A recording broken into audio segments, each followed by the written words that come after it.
بسم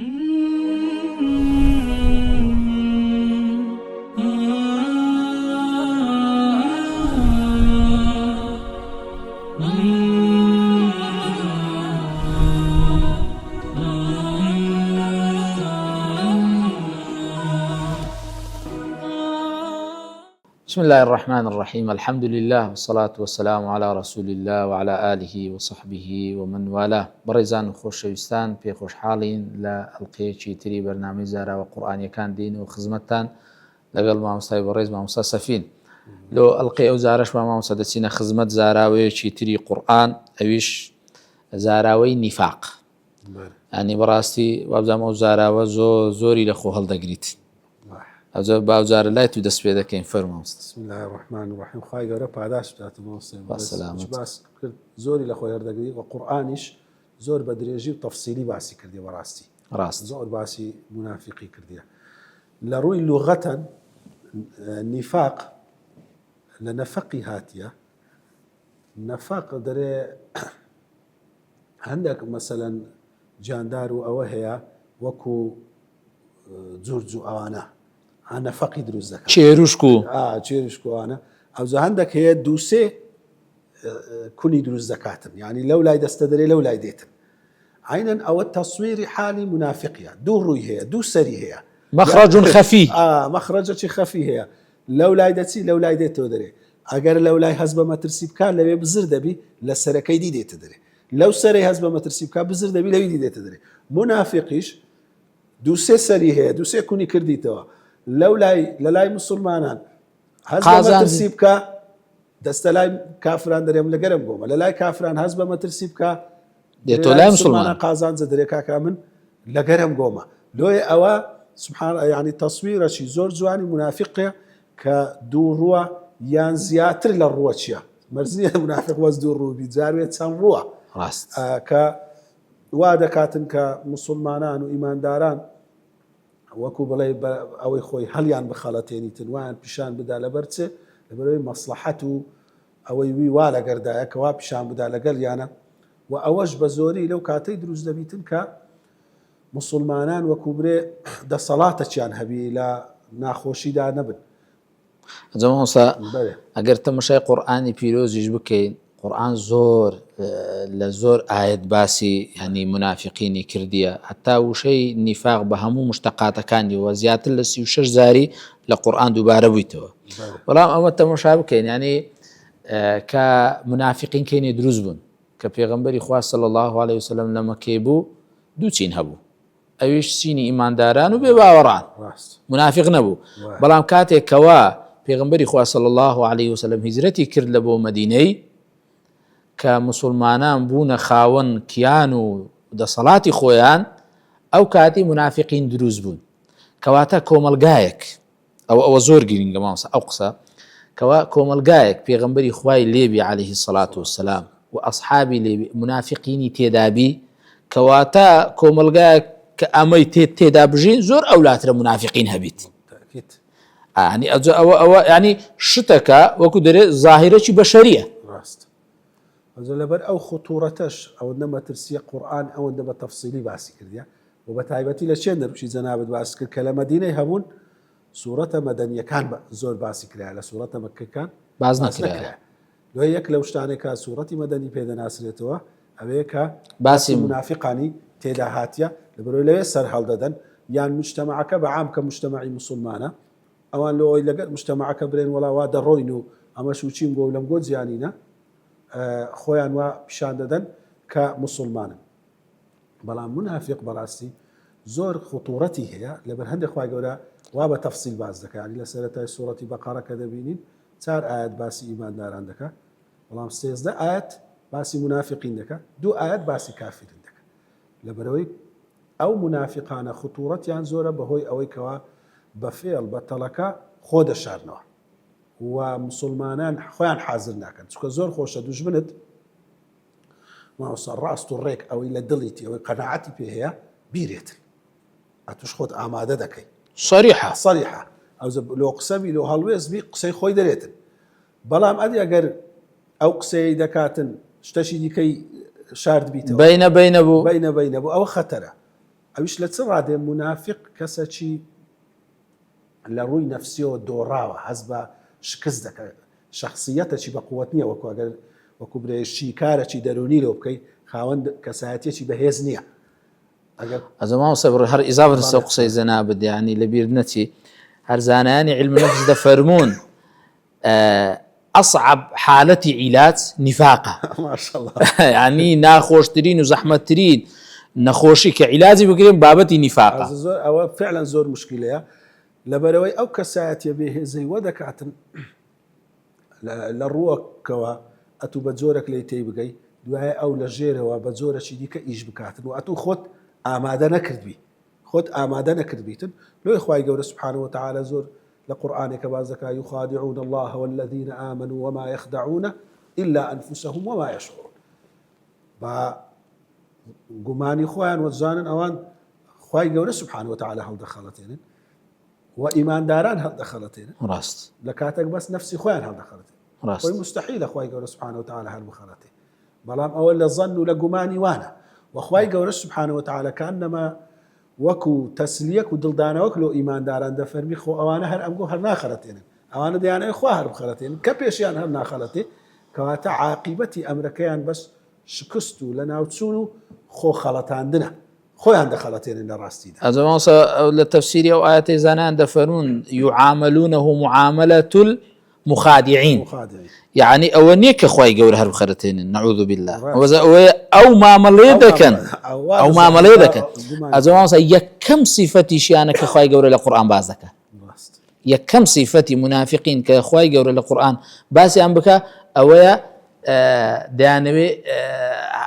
هل خلط عندنا أو زخوي جور هل بخلتين نعوذ بالله ويعني أو معاملة بكن ومسلمانان هل بخلتين وشي باب كباسد كده يعني واخوان اشكرا كان كوا مسلمانا وكل هاد لبيناسا كان كدا قلتلي اظهار الاسلام واخفاء الكفر يعني وبدر دي خنو اشكرا كان كوا مسلمانا بلام كفريان هي او كفري سدا كان دا شعرنوا يعني او خطورتي يعني او نفاقش او وش كباسد كده يعني كفر واضحة جلوج منافق ما ترسي دار ترى لكافري أخطر من الكفر مش كوشي باس وانك الكفر واضحة بلام أو منافقة زاري وها الباس حق باطل لك تيكر دكا يعني مراوغي دكا يعني زور مشكلة سهر لا صفات كان يكلا صفات كان أويا قسيان وروكشي دريان قوري وزوعن والرازاوة دكان بلام لميدان عمل هيتنينا لميدان عمل قسيان زوره ومن الناس من يقول آمنا بالله وباليوم الآخر وما هم بمؤمنين إذا قيل لهم لا تفسدوا في الأرض قالوا إنما نحن مصلحون فإنما يحصر بلام أقد ديت ميداني عمل وإذا قاموا إلى الصلاة قاموا كسالى يراؤون الناس لميدان عمل لا وازن ولا يذكرون الله إلا قليلا لميدان قسى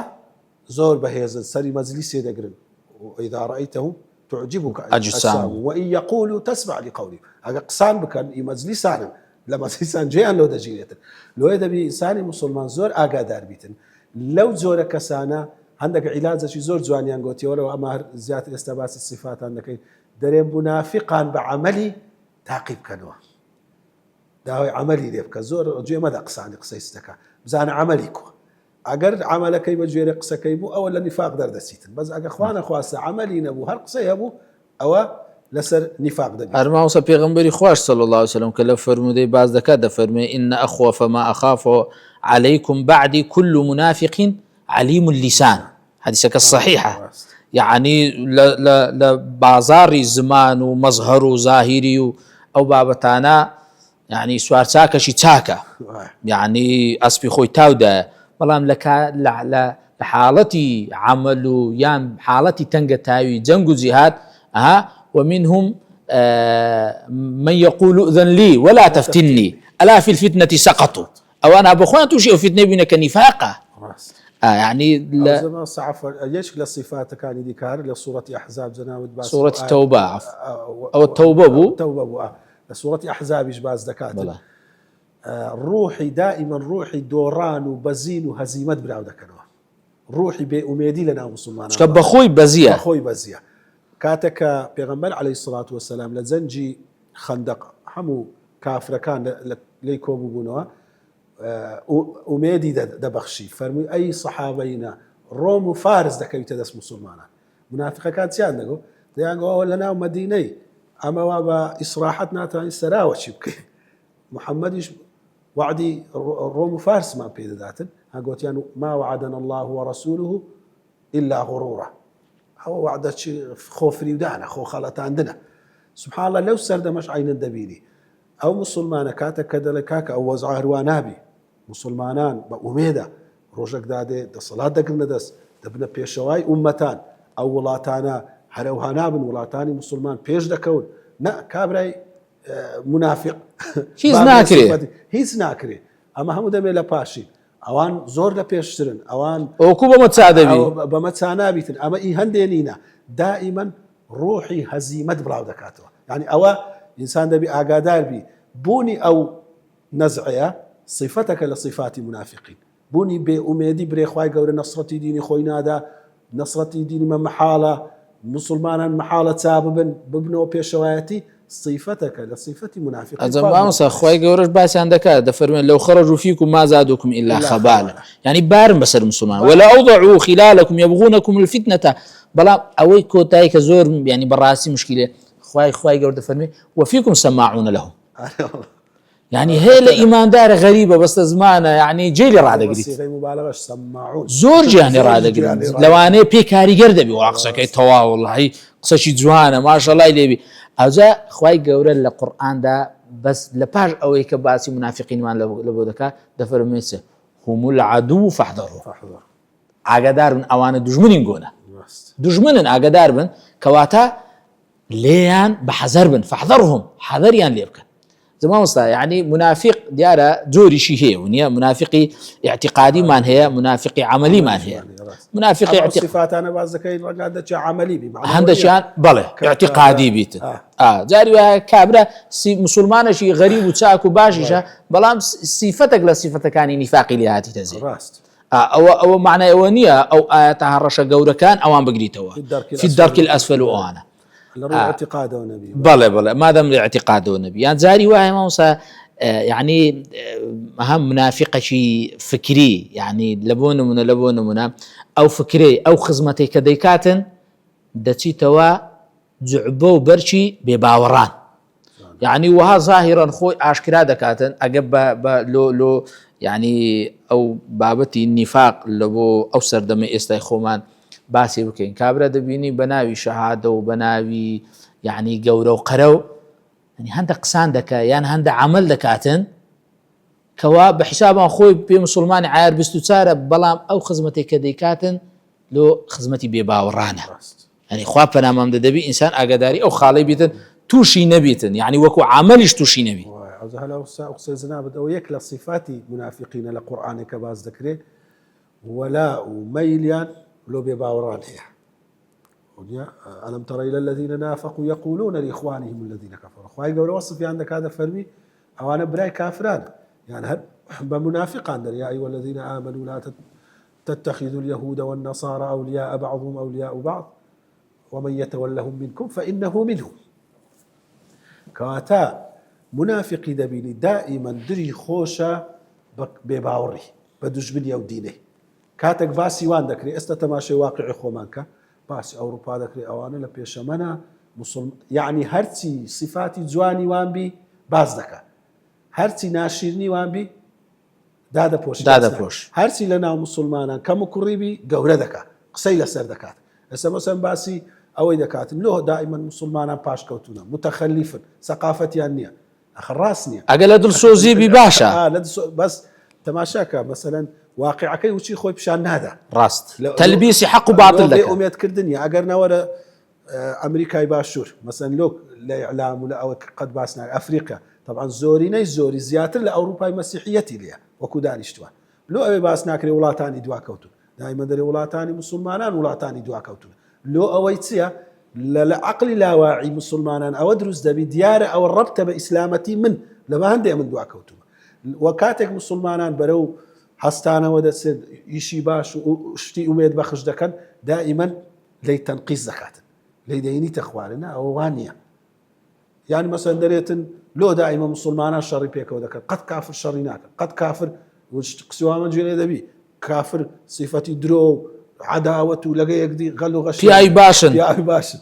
ولا مثلا أوهم الشر لتاريخ لما بيني بباوران رويدا لأن ما بيني حتى نصارى كاثوليكو بروستانتي رويدا استا حاليا زنية لما بيني خوان لا روسيا أو أوكرانيا وأنا كم تربازك بس مسلمان بي أو زاريان دبيته دائما لأن أو دوري لولو دا أو السري دخيني هذا ما هو مشكلة أنا أول لسه مسلمانانش حسابا بالتأكيد يعني منافقين يعني ولا برا واخو يدردخ كمسلمان لسه مسلمانان حسابا شي شكلوي يعني زاري وهي بقرا دبيت يعني لبرا كخوي بمسلمان بشان دا نمونه شي خرابي مسلمان بشان دا هذا خلقك كي لواني لسروي حكم لس اسلام بدات هذا لو انسان دبي براسي لوج اقدار بي حتى مونسا يعني اشتكي ديك هي او خالش بيم بروش يعني باسي وكين يعني جوازي نيوان منافق دروزني يعني همو منافقك دروزنا بالتأكيد بلام مرزنية همو كسا كدروي بكاتن نفاقي شي هبيت تاري كابرا درويشي لي وارد بوا خواب بنام هم دول بينرانش يعني بلام لوانية يعني زارك غلطة شي دكا او جناحة وكو جناحك ديكاتن بلام مرزنية منافق بيت راست او زمان سهر لصفة كان كزنا بيشتريش باسكت ولا تعرفنهم في لحن القول القرآن اخوي قرأ دعاء في عندك لا ديوي دروي قسكانيان لا مغزاي قسكانيان دي الناس يو زور زاب صراحة قسان ناكن بنا راشكاوي قسكاني خوان ديخنا قسان مثلا لو نمونا نالي وكو كافرة راست وراست عمل باور بالقرآن نعم القرآن ما في حقه بس دي للسنة ده شيء دري أو حديثان الراستن هو منابي هم حديثان ورقرين شيء دري بخاري تواوي هنا شيء دري أو علمانا قمان درو الزكاة يعني قمان دي تسر خدي قرآن يجدروا الزكاة أما أو خلقان الواقعي خوما زور دبينين بعاشكرا لما جلسان ولا دري مشينا بوستا شي هي وشي هي ناري ولا عم باور بالقرآن بس دري أو آياتانا أو آتانا بكلك أو سردمينا دري إسلام تندو تيجي وتدربي برهم دينيتن أو آتانا أو حديثانا تدربي برهم دينيتن ولا تعرفنه في لحن القول هرما بستكي الرد كرنويك كتاب السنة بلام بنا راستوخو لولا لو يدسي لو أو يخلقانا شي سادة وسائل كالم خلطيني بريكا كامنيش إيمان دارب وإذا لقوا الذين آمنوا قالوا آمنا وإذا خلوا إلى شياطينهم قالوا إنا معكم إنما نحن مستهزئون أوزا لو وقتي مسلمانان دكونا تنگتاوي وناخوشي لو وقتي زياتر بدر دكون سريان دردينن وقتي تشيشك روددا ابتلاك روددا دبيني قسي ودكن كبراسي قسانا نزيشي كفر لو لبرو بيشتر أويان لدلي خويا شارد بوا راست لو وقتي فرصة لوي لسر إسلام قسان بكن لسر أحكام كان إسلام قمان دروس بكن زمان سيبرز يعني هو كاري دروزوني النفاق أو نفاق كو دروز دبيتن أو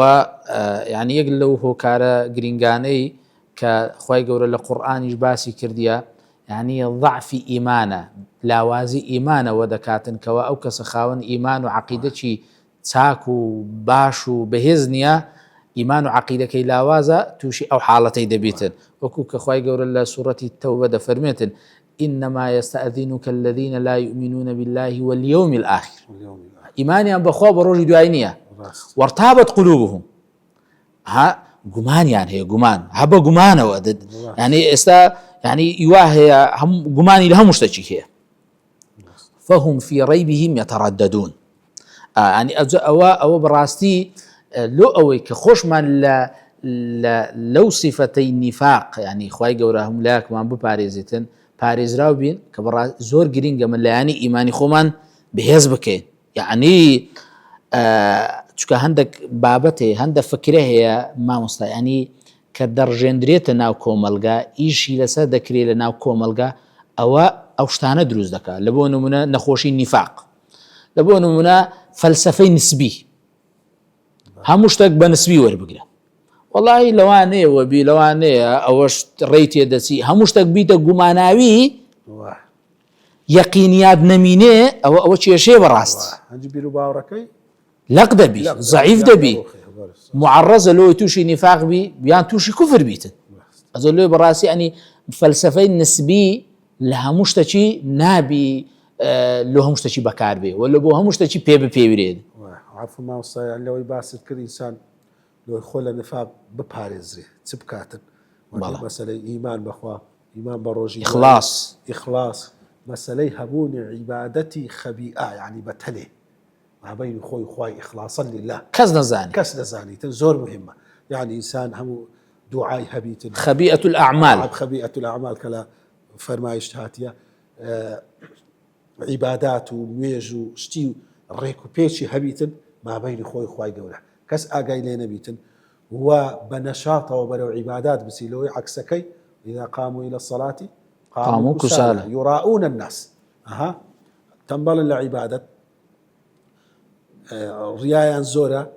ولا يذكرون الله إلا قليلا كم يادي خواي قولة كان عكسكي أوانا هم علاج كإنسان لنفاق بارزري ذكر يادي خواي قولة زور هبيتا وإخلاصي هبيتا وعبادة كان بنشاطه ولا بوي بسيتا ويك لو أنا صفاتي كمنافقين عكسك الشيء علاجه خواهي قولوا بيانا فليضحكوا قليلا وليبكوا كثيرا أو علاجة إنسان براستي هموشتك بقامة وقالتو أو وربقريتن وكو دين خواهي قولوا سبحانه وتعالى دبيت سبب يوي ضلي بمري ضلي شي بمري بروني فاغلسي بلام قريان لبينا خواهي قولوا تفكروا بتني لقال خودانشتن ومحاسبة نفس كردن إنساني لو نفاقي ده باريس راس زمان يعني يكك لو صفتاني ك لبير سباسي بكم لك يعني سأوي إضافي سكان وصفة كان كباسط كرزنابي شد يعني كخواي قولة لسورة التوبة يكك لصفة كان ينبازك دفرمي المنافقون والمنافقات بعضهم من بعض يأمرون بالمنكر وينهون عن المعروف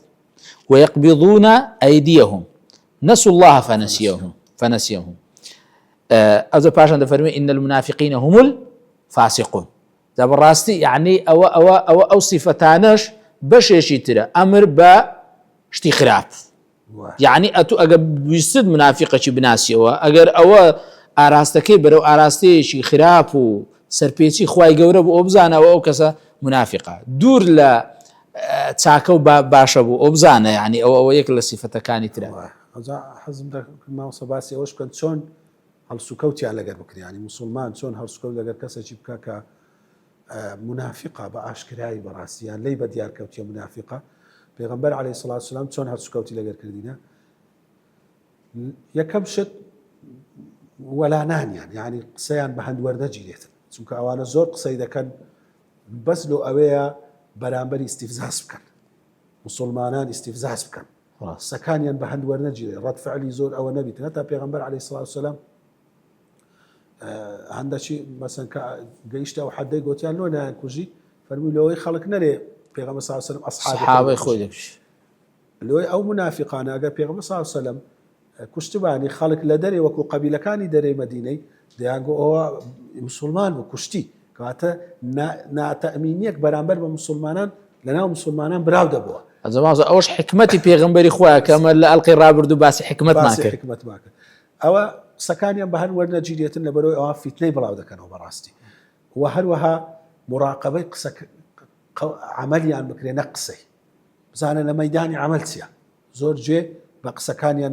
نەدرێ و بە جددی و بە عەزم تعاملیان لەگەر بکرێتن یعنی ئەوان زۆر زاروەیە وەکو لە صفات بازەکە خوای گەورە مذەبذەبینە بەینە ذەلیک لا ئیلاهە هؤلاء ولا ئیلاهە هؤلاء وانە خۆیان یەکلایی ناکەنەوە لەو لای دێت مسلمان دەبرێت کاکە خۆی یەکلایەکەوە قسەی تاوم پێ برێ ئەگەر لەگەر ئیسلام و مسلمانەتی ئیمان بە قورئانێ هەیە ئیمان بەو پێغەمبەرە هەیە صلی الله علیه و سلم ئیمان بەڕاستی و ئیسلامی هەیە وەرە بەو ئیسلامی بە هەمووی ڕازی بە ئەخ ئێستا ئەمەدە و سەردەمەی ماوەسای بەڕێز تاقی کراینەوە بە شتێکی زۆر عەجیب مسلمانەشی دەبینی دەرێ ئەم مسلمانە قورئانیش مەوەیە بەس وەڵای بحكم إسلام رازيني كاك تواو أتوقع مسلمان خوت يكلايك وبها مشتشي إسلامي رازبة فهم الشريعة ومنافق أخوي يقلعنا كرديتوا أو أخوي يكلايك خوت يكلاي بكوا والله ما وصل تايك أو كخواي قرد فرمي والله يشهد إن المنافقين لكاذبون خوا هذا زانيتن خوا قداري دلكان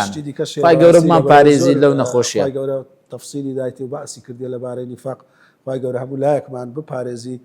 دائما إنسان دعاء بكاتب صلى الله عليه وسلم دعاء ذكرت اللهم إني أعوذ بك من النفاق والشقاق وسوء الأخلاق خواي قرب هم لايك مان باريزي خواي قرب باداش زنابي شداته وصلى الله على نبينا محمد وعلى آله وصحبه وسلم.